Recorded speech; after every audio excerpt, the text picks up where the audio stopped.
CM Dhami की अध्यक्षता में सचिवालय में उत्तराखंड मंत्रिमंडल की बैठक आयोजित हुई। बैठक में सहकारिता, पशुपालन, डेयरी और पर्यटन से जुड़े कई अहम प्रस्तावों को मंजूरी दी गई। कैबिनेट ने सहकारिता विभाग में ब्लॉक से लेकर राज्य स्तर तक ऑडिट कराने के निर्णय पर मोहर लगाई।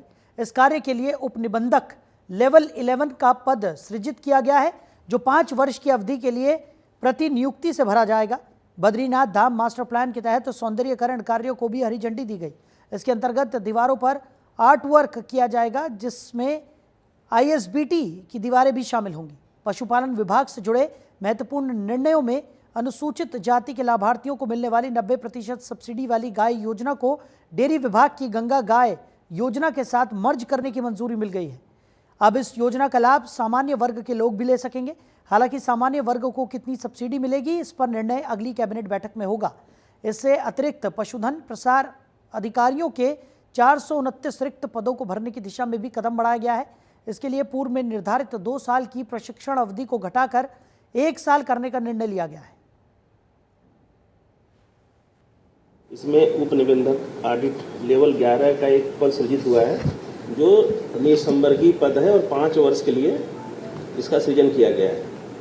और ये सहकारिता विभाग में अभी तक ऑडिट नहीं होते थे, उसको लेकर के ऑडिट सेवा का एक व्यक्ति डेपुटेशन पे 5 साल के लिए विभाग में लिया जाएगा, जो सभी स्तर की, जो भी छोटे जिला स्तर की या ब्लॉक स्तर की जो भी सोसाइटीज़ हैं या राज्य स्तर की हैं, सभी का ये ऑडिट करेंगे। ये 5 साल के लिए पद को स्वीकृति दी गई। उप निबंधक ऑडिट लेवल 11, हाँ, ये संवर्गीय पद है, प्रतिनियुक्ति से भरा जाएगा, 5 साल के लिए बनाया गया है। उधर सीएम पुष्कर सिंह धामी ने नई दिल्ली में केंद्रीय गृह मंत्री अमित शाह से मुलाकात की। सीएम धामी ने उत्तराखंड में साइबर सुरक्षा उत्कृष्टता केंद्र की स्थापना के लिए केंद्रीय गृह मंत्री अमित शाह से 63.60 करोड़ रुपए देने का अनुरोध किया। नई दिल्ली में शिष्टाचार भेंट के दौरान सीएम धामी ने अमित शाह से राज्य के समग्र विकास से जुड़े विभिन्न महत्वपूर्ण मुद्दों पर चर्चा की। सीएम धामी ने कहा कि साइबर सुरक्षा के क्षेत्र में बढ़ती चुनौतियों के दृष्टिगत राज्य में साइबर सुरक्षा उत्कृष्टता केंद्र की स्थापना की जाएगी। ये केंद्र डिजिटल अपराधों की रोकथाम, विशेषज्ञ प्रशिक्षण, साइबर फॉरेंसिक और आधुनिक संसाधनों के विकास में महत्वपूर्ण भूमिका निभाएगा। सीएम धामी ने केंद्रीय गृह मंत्री से राज्य की विद्युत अधोसंरचना की प्राकृतिक आपदाओं से होने वाली क्षति पर चर्चा की। उन्होंने कहा कि छोटे हिमालयी राज्यों की भौगोलिक विषमताओं को ध्यान में रखते हुए विद्युत उत्पादन, पारेषण और NDRF और SDRF के तहत क्षतिपूर्ति के दायरे में लाया जाए। इससे राज्य का आपदा प्रबंधन तंत्र और अधिक प्रभावी और सशक्त होगा।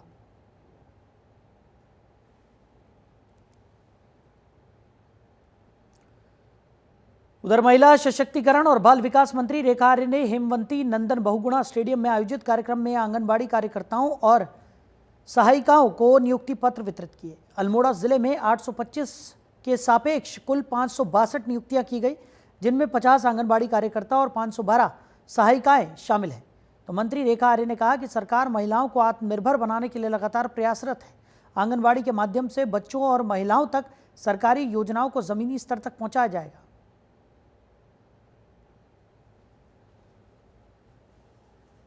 अल्मोड़ा में आंगनबाड़ी कार्यकर्ती और हमारी सहायिकाओं की आज नियुक्ति वितरण कार्यक्रम किया गया है। निश्चित रूप से अब पूरे अल्मोड़ा जनपद ही नहीं, पूरे प्रदेश भर में जितने हमारे आंगनबाड़ी केंद्र हैं वो अब पूरी तरीके से महिलाएं, चाहे वो आंगनबाड़ी कार्यकर्ती के रूप में, सहायिका के रूप में अपनी सेवाएं दे पाएंगी। मैं समझती हूँ कि इन नवनियुक्त आंगनबाड़ी कार्यकर्तियों में हमने देखा होगा कि कितनी अत्यधिक पढ़ी लिखी भी हैं, कम आयु की भी हैं, समाज सेवा के लिए तत्पर भी हैं, महिला कल्याण के लिए भी तत्पर हैं। उधर केदारनाथ यात्रा मार्ग पर एक दर्दनाक हादसे में 2 लोगों की मौत हो गई, जबकि 3 अन्य घायल हो गए। हादसा जंगल चट्टी के पास बिजली पोल नंबर 153 के पास हुआ, जहां 3 से 4 लोग पहाड़ी से नीचे खाई में गिर गए। CDRF और स्थानीय पुलिस की टीम मौके पर पहुंची और राहत और बचाव कार्य शुरू कर दिया। प्रशासन ने यात्रा पर आए श्रद्धालुओं से सावधानी बरतने की अपील की है। बीते कुछ दिनों से उत्तराखंड के अधिकांश हिस्सों में प्री मानसून की बारिश जारी है। मौसम विभाग ने पहले ही 19 जून को प्रदेश के कई जिलों में तेज गर्जना और हल्की से मध्यम बारिश की संभावना जताई थी। वहीं पहाड़ी क्षेत्रों में भारी बारिश को लेकर अलर्ट भी जारी किया गया था।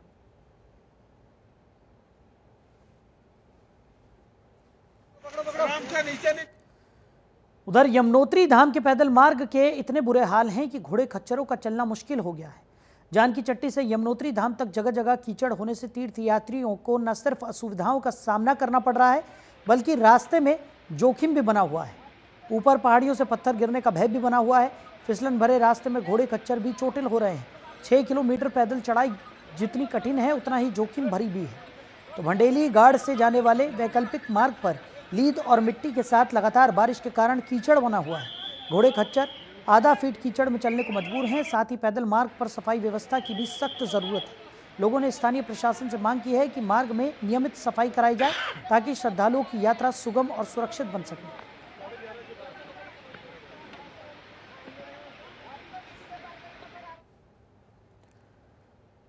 उधर सीसीआर सभागार में 6वें राज्य वित्तीय आयोग के अध्यक्ष की अध्यक्षता में कार्यशाला आयोजित की गई। कार्यशाला में स्थानीय निकायों, त्रिस्तरीय पंचायतों और राजनीतिक दलों के प्रतिनिधियों ने भाग लिया और राज्य के समावेशी विकास के लिए अपने अपने सुझाव साझा किए। आयोग के अध्यक्ष एन रविशंकर ने बताया कि आयोग 1 अप्रैल 2026 से 31 मार्च 2031 तक की अवधि के लिए अपनी सिफारिश देगा। आयोग त्रिस्तरीय पंचायत राज संस्थाओं और शहरी स्थानीय निकायों की वित्तीय स्थिति के आकलन के लिए सभी जनपदों में विचार विमर्श कार्यशाला का आयोजन कर रहा है। राज्य वित्त आयोग की संस्तुति प्रतिशत में होगी। तो लगातार देखने को मिल रहा है कि जिस तरीके से प्रशासन की तरफ से तमाम कदम यहां पर उठाए जा रहे हैं, राज्य वित्त आयोग की तरफ से भी ये महत्वपूर्ण कदम यहां पर उठाया गया है और त्रिस्तरीय पंचायत राज संस्थाओं को शहरी स्थानीय निकायों की वित्तीय स्थिति के आकलन के लिए सभी जनपदों में विचार विमर्श कार्यशाला का आयोजन भी किया जा रहा है। पहले आप अपने दायित्व को पूर्ण करें। जिला पंचायत में जो प्लान बनाना है, ग्राम पंचायत में जो प्लान बनाना है, ग्राम पंचायत उस समय सारिणी के अनुसार बना। उसके बाद वो केंद्र पंचायत होगी। केंद्र पंचायत अपना और समस्त अपने क्षेत्र का ग्राम पंचायतों का प्लान एकीकृत करके जिला पंचायत अपना प्लान समस्त जो 6 ब्लॉक्स है यहाँ के, जिसमें पूरे आपके ग्राम पंचायत सम्मिलित है, सबका एकत्रित करके जिला नियोजन समिति उनके समझ गई। जब आपने वहां दे दिया तो उनके लिए बाध्यता बन गई है कि इस पर विचार करें। उधर ऋषिकेश के सरकारी अस्पताल में तमाम प्रकार की अव्यवस्थाओं को लेकर जिलाधिकारी सविन बंसल नाराज हैं। उन्होंने औचक निरीक्षण के दौरान सरकारी अस्पताल में देखी कमियों पर नाराजगी जाहिर करते हुए व्यवस्थाओं को सुधारने के निर्देश दिए हैं। जिलाधिकारी अचानक निरीक्षण करने के लिए सरकारी अस्पताल पहुंचे। जिलाधिकारी के औचक निरीक्षण की सूचना से अस्पताल प्रशासन में हड़कंप मच गया। तमाम डॉक्टर और स्टाफ जिलाधिकारी के सामने ही अस्पताल की व्यवस्थाओं को मुकम्मल करते हुए नजर आए। अस्पताल के कार्यालय से लेकर सभी वार्ड का जहां जिलाधिकारियों ने निरीक्षण किया, वहीं पैथोलॉजी लैब, मेडिकल स्टोर और एक्सरे रूम की व्यवस्थाओं को भी बारीकी से देखा। या किसी भी तरह का डिसऑर्डर है तो वो सबसे पहले यहीं पर एक्सेस करेंगे। तो ये आवश्यक है कि पहला हमारे सभी डॉक्टर्स और हमारे सारे पैरामेडिक्स अवेयर रहें, विजिलेंट रहें और अपने ड्यूटीज के प्रति सजग रहें। सो हमारे किसी भी सरप्राइज इंस्पेक्शन या फील्ड विजिट्स का जो ऑब्जेक्टिव है वो किसी को पनिश करना नहीं है, परंतु जो हमारी स्टेट गवर्नमेंट की प्रायोरिटीज हैं, हमारे सोशल सेक्टर स्कीम्स में जितना इन्वेस्टमेंट फ्लोज हो रहे हैं उनके रिटर्न्स हमको मैक्सिमाइज करने हैं। अंतिम व्यक्ति, महिला, बुजुर्ग तक, बच्चे तक उनका जो उद्देश्य है वो पहुंच पा रहा है कि नहीं। तो अखिल भारतीय किसान महासभा ने शहीद स्मारक पर प्रदर्शन करते हुए बिंदु खत्ता को राजस्व गांव बनाए जाने पर आवारा गौवंश के संरक्षण की स्थायी व्यवस्था किए जाने को लेकर विशाल प्रदर्शन किया। इस दौरान पूर्व सैनिकों, व्यापारी, समाजसेवी समेत बड़ी संख्या में क्षेत्रवासी मौजूद रहे। कार्यक्रम को संबोधित करते हुए अखिल भारतीय किसान महासभा के प्रदेश अध्यक्ष ने कहा कि पूरे प्रदेश में किसान और पशुपालकों को राज्य सरकार उजाड़ने का कार्य कर रही है, जिसे अब बर्दाश्त नहीं किया जाएगा।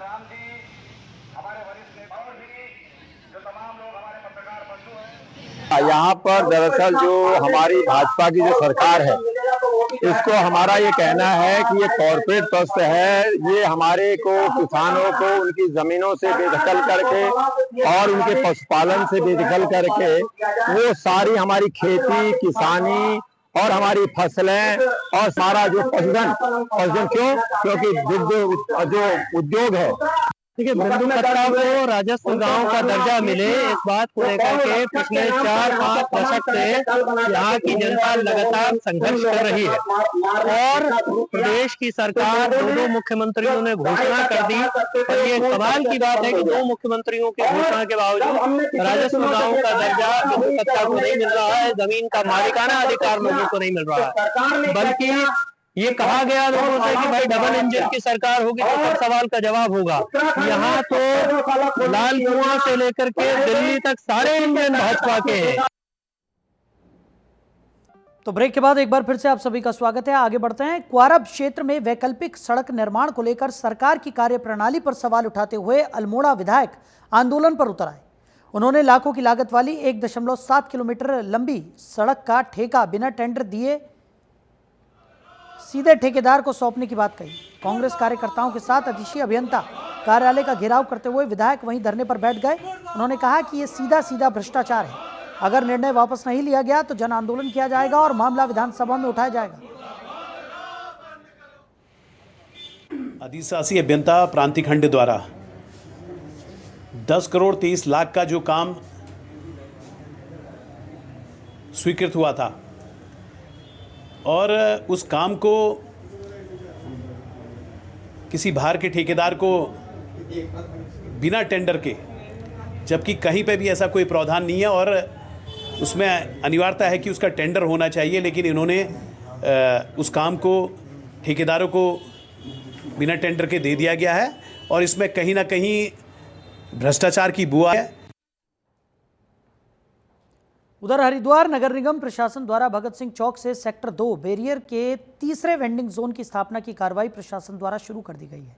लघु व्यापार संगठन के प्रांतीय अध्यक्ष ने कहा कि सीएम धामी के निर्देशन में हरिद्वार नगर निगम प्रशासन द्वारा विकसित किए गए भगत सिंह चौक से सेक्टर 2 बैरियल के तीसरे वेंडिंग जोन को नियमानुसार पीडब्ल्यूडी, सिंचाई विभाग, प्रशासन, पुलिस प्रशासन के साथ हरिद्वार रुड़की विकास प्राधिकरण सभी विभागों का समन्वयक स्थापित करते हुए नगर निगम प्रशासन की एक अच्छी सार्थक पहल है। सहायक नगर आयुक्त ने कहा कि नगर वेंडिंग जोन को मूलभूत सुविधाओं के साथ कड़े नियमों के साथ संचालन की अनुमति प्रदान की जाएगी। देखने आए हैं कि अगर जो पहले से लग चुके हैं उनको शिफ्ट जहाँ चौड़ी जगह है वहाँ पर किया जाए, तो उसके मद्देनजर आए हुए हैं। पार्षद जी का जो मूल है कि जहाँ पे ऐसे जगह रखा जाए कि कोई विरोध न हो और चौड़ी जगह पर रखा जाए, और जहाँ पे रखा जाए वहाँ साफ सफाई पूर्ण रूप से रखी जाए और मूलभूत सुविधाओं का भी विशेष ध्यान दिया जाए। पहली बात तो यह है कि सर्वे नहीं किया जा रहा। 2012 के अंदर पूरे नगर निगम क्षेत्र के 15 वेंडिंग जोन पास किए गए थे, जिसमें से 3 वेंडिंग जोन विकसित किए गए हैं। एक वेंडिंग जोन जो है वो ललकारा पुल का आपने देखा होगा संचालित हो रहा है, किसी प्रकार का कोई विरोध नहीं है। दूसरा आपने देखा होगा पुल जटवाड़े का, वहां भी किसी को कोई आपत्ति नहीं। सिंचाई विभाग उत्तर प्रदेश ने आपत्ति लगाई थी, उसका जवाब हमने जो है माकूल दे दिया। उसका हमने बता दिया कि प्रधानमंत्री जी की कौन सी योजना के तहत इनको दुकानें दी जा रही। अब आ जाती है यहाँ की समस्या। यहाँ की समस्या ये आती है कि सेक्टर 2 बैरियर से लेकर और भगत सिंह चौक का ये 200 का वेंडिंग जोन है और जिसका नोटिफिकेशन 2012 के अंदर हो रखा है।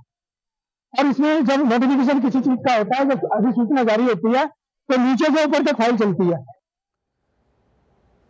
उधर खड़खड़ी क्षेत्र में कुछ मेडिकल स्टोर्स पर खुली दवाइयों के उपयोग और बिना पर्चे की दवाई बेचने की शिकायतें मिलने पर ड्रग इंस्पेक्टर ने त्वरित कार्रवाई की। उन्होंने मौके पर पहुंचकर कई मेडिकल स्टोर्स का औचक निरीक्षण किया जहां अनियमितताएं पाई गई। कार्रवाई के दौरान पाया गया कि कुछ मेडिकल स्टोर संचालक खुले में दवाइयां बेच रहे थे, जो नियमों का स्पष्ट उल्लंघन है। ड्रग इंस्पेक्टर ने संबंधित दुकानदारों को सख्त चेतावनी दी और आगे से नियमों का पालन सुनिश्चित करने के निर्देश भी दिए। उन्होंने कहा कि स्वास्थ्य से जुड़े मामलों में लापरवाही बर्दाश्त नहीं की जाएगी। भविष्य में दोबारा गलती पाए जाने पर कानूनी कार्रवाई की जाएगी। साथ ही उन्होंने जनता से अपील की कि ऐसी गतिविधियों की सूचना तुरंत दें। हरिद्वार नशा मुक्त करने के लिए ड्रग विभाग के द्वारा लगातार कार्रवाई की जा रही है। जैसे कि कुछ क्लिनिक से उनकी शिकायतें मिली थी, उनके द्वारा जो है खुद दवाइयां बेची जाती हैं, एक्सपायरी भी हो सकती हैं। वो ऐसी शिकायतें मिली थी खड़खड़ी हरिद्वार, जो कि अपर जो हरिद्वार का जो एरिया है वहां से। और हमारे द्वारा आज वहाँ पे विजिट किया गया, एक क्लिनिक था वहाँ पे, विश्वास डॉक्टर विश्वास क्लिनिक। तो वहाँ पे मेरे द्वारा पाया गया ऐसा कि उनके द्वारा खुली दवाइयां जो है पेशेंट को दी जा रही थी। वहाँ पे काफी पेशेंट भी थे, तो ये गलत प्रैक्टिस है। किसी भी डॉक्टर को, अगर वो कोई भी डॉक्टर है, तो उसे खुली दवाइयां नहीं देनी चाहिए। अगर वो दवाई दे रहे हैं तो वो दवाइयां पैक्ड होनी चाहिए। अगर दवाइयां खुली दी जाती है तो उसमें उसकी गुणवत्ता पर असर पड़ता है।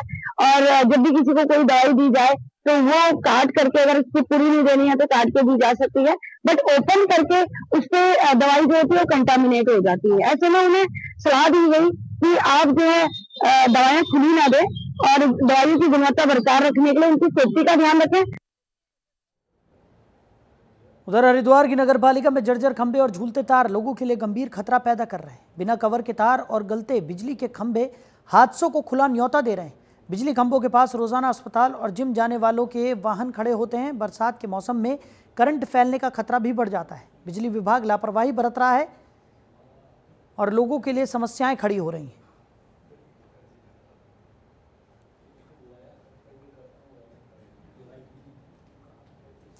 उधर यमकेश्वर के गीता आश्रम परिसर में जिलाधिकारी की अध्यक्षता में तहसील दिवस का आयोजन किया गया। इसमें कुल 9 शिकायतें दर्ज हुई, जिनमें से 4 का मौके पर ही निस्तारण कर दिया गया, जबकि शेष पर संबंधित अधिकारियों को एक पखवाड़े के अंदर निस्तारण के निर्देश दिए गए।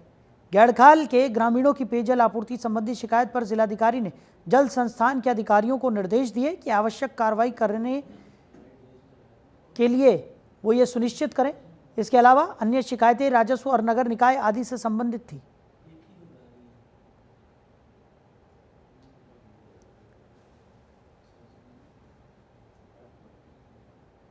तो बद्रीनाथ राष्ट्रीय राजमार्ग पर पाकी के पास गैस से भरा ट्रक पलट गया। ट्रक ज्योतिर्मठ की ओर आते समय हाईवे पर पलटा, जिसमें चालक घायल हो गया। इस दुर्घटना में ट्रक में लदे सिलेंडर इधर उधर बिखर गए, जिससे आसपास के क्षेत्र में हड़कंप मच गया। घटना की सूचना मिलते ही जोशीमठ पुलिस तत्परता से मौके पर पहुंची और राहत कार्य शुरू किया। ट्रक के नीचे बुरी तरह फंसे चालक को पुलिस ने कड़ी मशक्कत के बाद सुरक्षित बाहर निकाला। घायल चालक को तुरंत प्राथमिक उपचार के लिए नजदीकी स्वास्थ्य केंद्र ले जाया गया, जहां उसका इलाज चल रहा है।